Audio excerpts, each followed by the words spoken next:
There you go.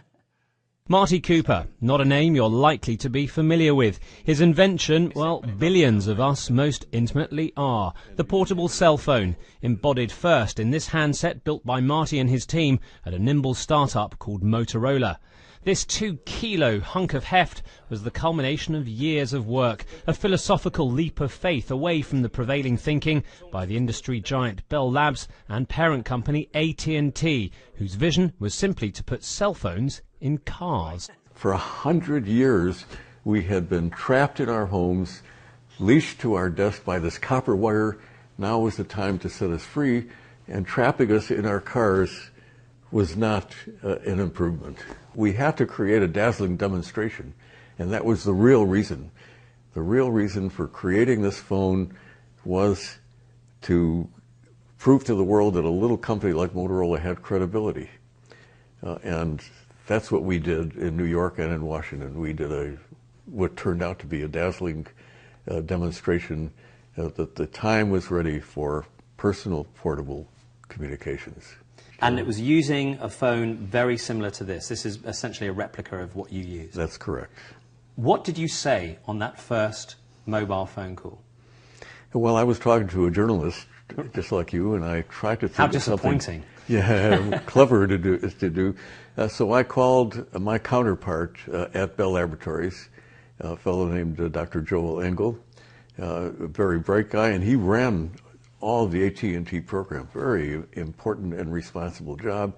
And I told him, Joel, it's Marty, and I'm calling you from a cell phone, but a real cell phone, a handheld, personal, portable cell phone. And there was silence at the other end of the line, and I'm certain, That's a bit worrying. Knowing Joel, I'm certain that he was polite, but to this day he doesn't remember that call.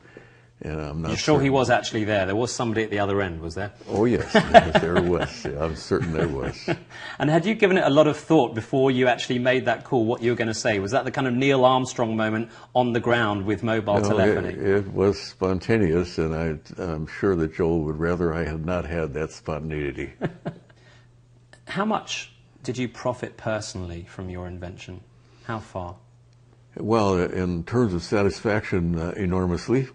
When I joined Motorola, I signed a document that said that all of my future inventions were the property of Motorola, and for that they gave me $1. And it was the best bargain that I ever made. Motorola treated me very well, and the world has been very nice to me. So here we are 40 years on, with handsets that seem to be capable of launching a spaceship, and yet some of the fundamentals about the mobile phone industry don't seem to have been addressed. Even in the so-called developed world, in the middle of a big metropolis, you get drop calls, you can't get network coverage, even in your own house, which may be, you know, a few miles outside of a big city. Has the industry got it all wrong? Oh, I think so. They have not attacked the fundamentals. Even today, most people around the world, and you know that well over 5 billion people have cell phones today. Wow. I mean, That's most of the people over 2/3 of the world on population. Earth, That's amazing. and most of them still talk, and the ones that don't still text. Right. And yet the emphasis of the carriers has been to market speed. And yet the technology exists today, and it's being adopted slowly, but more slowly than you and I would prefer, that would give us really solid coverage and increase the capacity of a system. When you in London get a dropped call, it's because somehow in the cell that you're in, you have run out of capacity. And yet the technology exists to fix that problem. And incidentally, that technology even saves money. But the emphasis of the carriers has been on the novelty of high speed, of internet access, of all these new applications. Novelty sells, right? Saying that you get slightly better network coverage probably doesn't sound as sexy, does it, to the average consumer? Well, I'm optimistic, Richard. Those problems are going to be solved. Believe it or not, we are a very young industry. 40 years, and actually commercial service has only been 30 years. It's not a long time in the annals of technology. Those problems are going to be fixed. So we've talked a little bit about features of handsets and networks. Where do you see handsets and mobile phones taking us next? There are so many things that can be accomplished when a human being is connected to the rest of the world.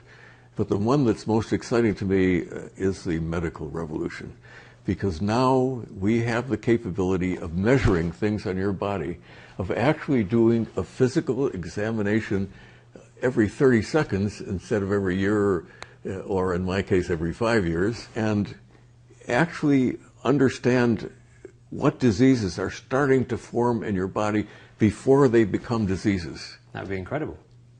People will remain healthy for most of their lives. It's going to take a generation or two, but that's going to happen.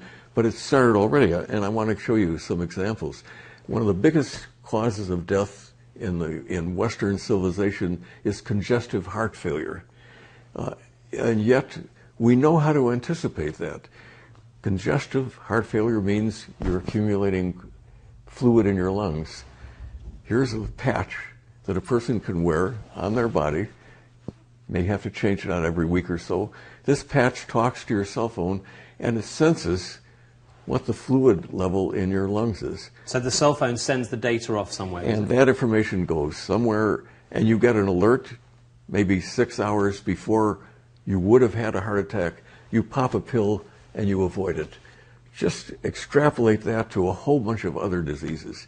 And then you have some more frivolous things, like this patch, which does the same thing. It talks to your cell phone, but it measures your caloric intake and output. And so if you're on a calorie-controlled diet, that's incredibly useful. Well, just suppose you're sitting there at dinner and someone serves a dessert and your computer says, you've already exceeded your capacity.